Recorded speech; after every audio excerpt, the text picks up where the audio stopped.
안녕하세요. 수영 좋아하고 프리다이빙 좋아하는 정훈입니다.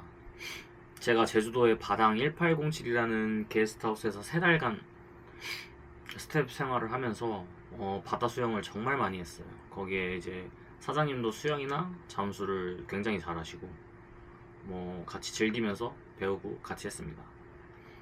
그러다가 이제 욕심이 생겨가지고 아이다2 또는 페디2 자격증을 취득하고 싶어서 제주도 서귀포시에 위치한 블루웨일 다이브라는 곳에 3일 과정으로 제가 등록을 해서 배웠어요.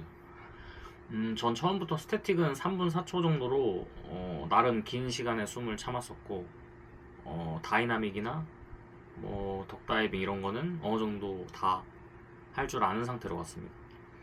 중요한 거는 이퀄라이징을 어떻게 하는지도 전혀 모른 채로 계속 수영을 했었는데 약간 가짜로 하는 발살바 느낌으로 계속 했어요. 그게 이퀄라이징이 되는지도 안 되는지도 모른 채 그냥 계속 하고 있었어요. 근데 강사님이 프리다이빙에서는 프렌젤 이퀄라이징을 해야 된다고 말씀을 하셨고 제가 그걸 8시간씩 하루 8시간씩 연습을 했는데 동작을 이해하는 데까지는 하루가 걸렸고 그거에 대한 감을 완벽히 잡아서 바닷속에서 쉽게 할 수 있을 정도는 일주일 정도 걸렸어요. 제가 춤을 오랫동안 췄어서 동작이나 감각에 대한 이해도가 빨랐던 건지 아니면 그냥 노력한 시간이 보상을 해준 건지는 잘 모르겠지만 일단은 됐으니까 아예 되지 않았다가 프렌젤이 정확하게 되는 지금까지 될 때와 안 될 때의 차이, 그 감을 설명드리기 위해 영상을 켰습니다. 저는 강사가 아니기 때문에 전문적이고 정확한 용어를 사용하진 못하고 제가 생각하는 대로 말씀을 드릴게요. 먼저 이퀄라이징은 물속에서 압력 평형을 이루어주기 위해 하는 하나의 기술인데요. 가장 중요한 건 이미지 트레이닝이라고 생각을 해요. 저는 보통 유튜브로 많이 접해보고 배우고 하는데 기본기와 더불어서 감을 잡아주기 위해 혀뿌리 또는 콧볼의 움직임에 대해서 많이 이야기를 해요.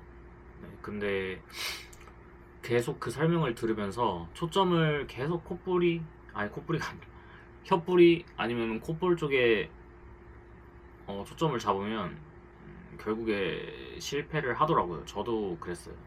중요한 건 그 둘 다 아니고 압력을 밀어서 귀가 뚫린다라는 이미지 트레이닝을 좀 해야 돼요.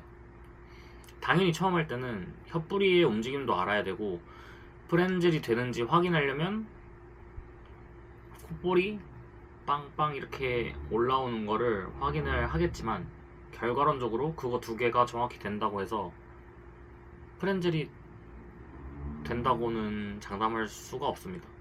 저도 그랬어요. 그래서 바다에 가서 바로 좌절했어요. 육지에서 만들고 먼저 좀 연습의 순서를 말씀드려 볼게요. 첫 번째,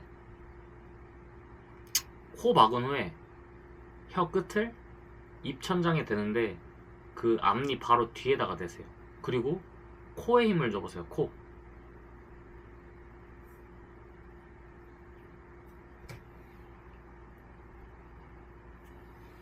그냥 코에만 힘 줘도 이게 콧볼은 움직이고 다른 동작 안 해도 전 이렇게 돼도 여기 콧볼은 움직이더라고요. 이퀄라이징도 조금은 되고.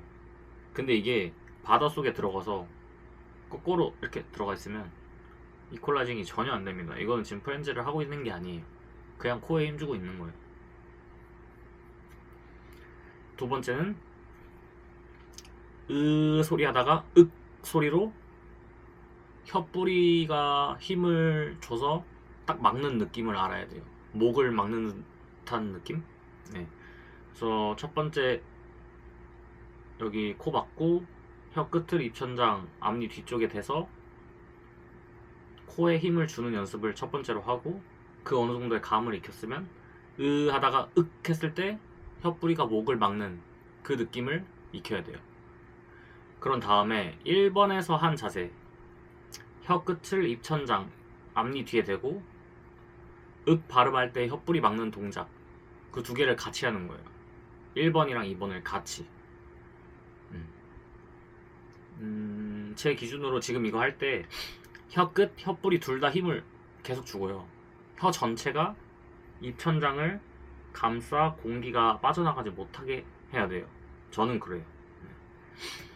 사실 대부분이 2번까지만 되고 끝나는데 3번에서 감 잡는데 되게 오래 걸리고 내가 제대로 하고 있는지도 정확하게 판단이 안 서요. 근데 아무튼 여기까지 하셔야 된다. 그리고 마지막 네 번째. 세 번째까지만 돼도 물속에서 이퀄라이징이 되고 있으신 분들도 있을 거예요. 근데 저는 3번까지 했을 때도 안 됐어요. 그래서 4번 3번까지 동작이 다 됐다면 입천장과 혀 사이에 그 공간이 있거든요. 그 공간에 공기를 더 머금는다고 생각을 하고 공기를 가두는 거예요. 그런 다음에 이미지 트레이닝을 좀 정확하게 해야 돼요. 목젖과 입천장 그 사이 어딘가에 뭔가 구멍이 있다 생각하고 그 가둔 공기를 밀어 올려서 귀로 보낸다는 이미지 트레이닝을 계속 해야 돼요.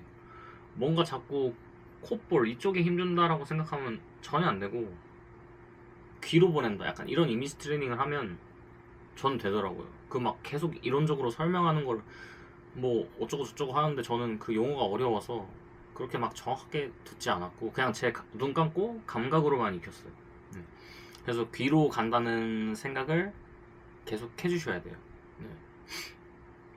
근데 이게 좀 오래 걸릴 수도 있으니까 뭐 많이 해보셔야 되고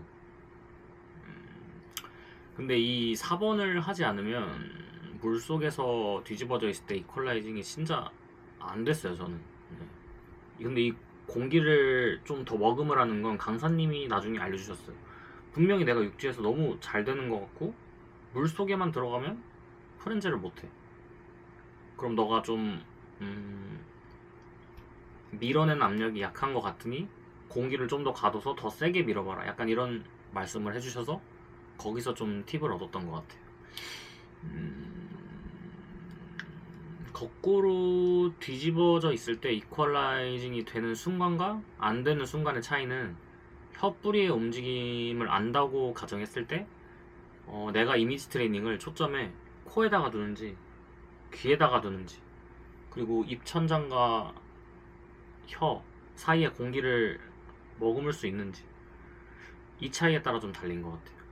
그냥 애초에 선천적으로 이퀄라이징이 되거나 아니면 밀어내는 압력, 힘이 뭐 원체 세거나 뭐 그럼 아무 상관이 없는데 평균적인 사람이라면 제가 말씀드린 1번부터 4번까지는 다 익히고 마스터를 해야 물속에서 프렌젤이 정확하게 되고 아마 근육에도 알이 배길 거예요. 저는 이게 혀뿌리를 계속 힘써서 그런지 모르겠는데 이쪽에 알이 배겼어요.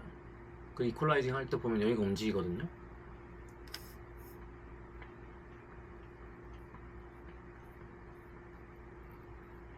그래서 여기에 좀 알까지 배겨가지고 아 내가 이퀄라이징을 제대로 하고 있구나 라고 생각을 했고 제가 뭐 가르치는 사람도 아니고 잘 하는 것도 아니고 설명에 좀 두서가 없긴 한데 잡다한 이야기는 거르시고 1, 2, 3, 4 연습 순서만 자세히 보시고 한번 해보세요. 분명 정확한 프렌젤이 될 거라고 생각을 합니다. 저도 그렇게 해서 단기간에 아이다2를 취득을 했고 실제로 CWT에서 15m까지 내려가면서 귀에 전혀 지장이 없었어요. 프렌젤 이퀄라이징이 완벽하게 됐었습니다. 이상 바닷물 한 방울 없는 도시의 대전에 사는 프린이었습니다.